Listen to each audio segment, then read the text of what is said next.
নমস্কার বন্ধুরা, শুভ্র রান্নাঘরে আপনাদের স্বাগত। বন্ধুরা, আজকে আমি আপনাদেরকে আনারসের চাটনি বানিয়ে দেখাবো। তো চলুন বন্ধুরা, দেখে নেবেন আসুন আমি কীভাবে বানিয়ে নিই। তো বন্ধুরা, একটা আনারসকে খুব ভালোভাবে আমি কেটে নিয়েছি, দেখুন ছোটো ছোটো পিস করে। আর আনারসের গায়ে যে কালো মতো অংশটা থাকে সেটা বাদ দিয়ে ফেলে দিয়েছি প্রত্যেকটা। খুব সুন্দরভাবে কেটে নিয়েছি পিস। তো চলুন বন্ধুরা, রান্নাটা শুরু করে দিই। তো বন্ধুরা, আমি একটা কড়া নিয়েছি, গ্যাসটা অন করে নিয়েছি, ভালো করে গরম করে নেবো।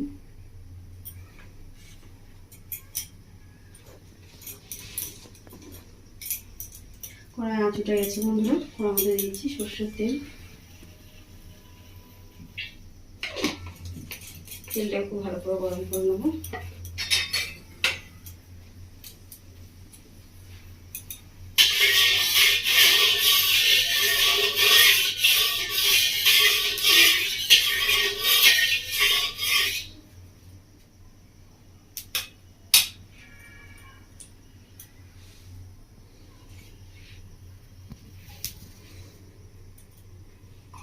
বন্ধুরা, তেলটা খুব ভালোভাবে গরম হয়ে গেছে, তেল থেকে আঁচ উঠে গেছে।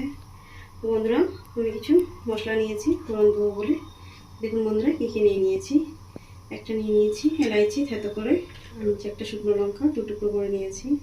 এক চামচ নিয়েছি কালো সর্ষে, একটা তেজপাতা। এটা আমি ফোড়ন দিয়ে দিচ্ছি।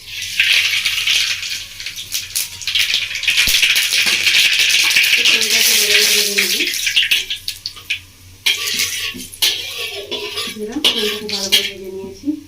এবার দিয়ে দেবো আমি আনারসটা।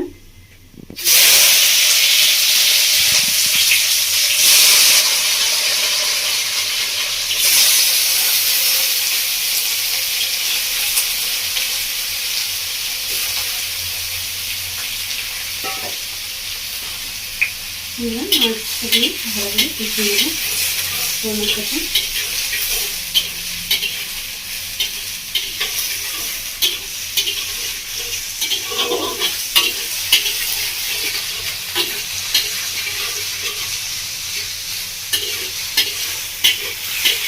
আমি 2 মিনিট মতো ভালো করে কষিয়ে নিয়েছি।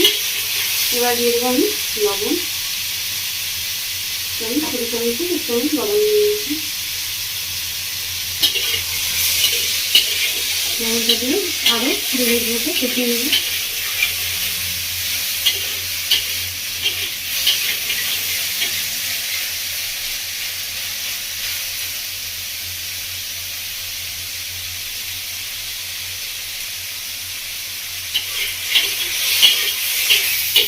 লবণ দিয়ে ভালো করে 2 মিনিট মতো কষিয়ে নিয়েছি। এবার দিয়ে দিচ্ছি মোটামুটি চিনি।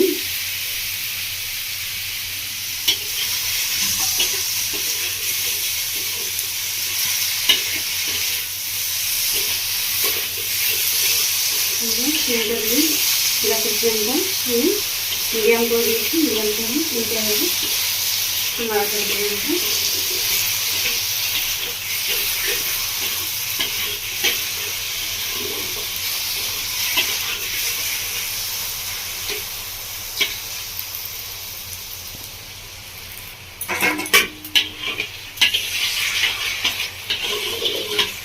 বন্ধুরা, নাড়াচাড়া করে নিয়েছি। এবার দিয়ে দিচ্ছি নিচে জল।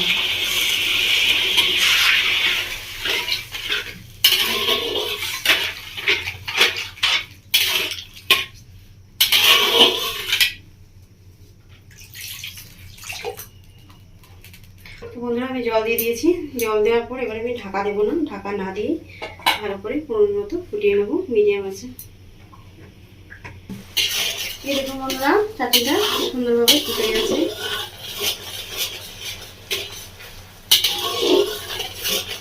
আপনারা দেখে বুঝতে পারছেন বন্ধুরা কতটা সুন্দর হয়েছে চাটনিটা। তো বন্ধুরা, চাটনিটা এভাবে একটু রস রেখে দেবো। রসটা খুব পাতলা রাখবেন না, একটু দেখুন গাঢ়, দেখে বুঝতে পারছেন ঠিক চলে এসছে হালকা হালকা। তো এই ঠিক চলে এসছে। এইভাবে চাটনিটা নামিয়ে নেবে বন্ধুরা। চাটনিটা অনেকদিন ভালো থাকবে, ফ্রিজে রেখে দেবেন, আপনারা রেখে দিয়ে খেতে পারবেন।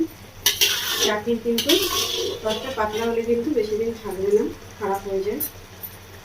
তো আপনারা ঠিক এইভাবে নামিয়ে নেবেন। আমি কিন্তু বেশি ফোটাইনি, 15 মিনিট মতো ফুটিয়ে নিয়েছি। চাটনিটা রেডি হয়ে গেছে।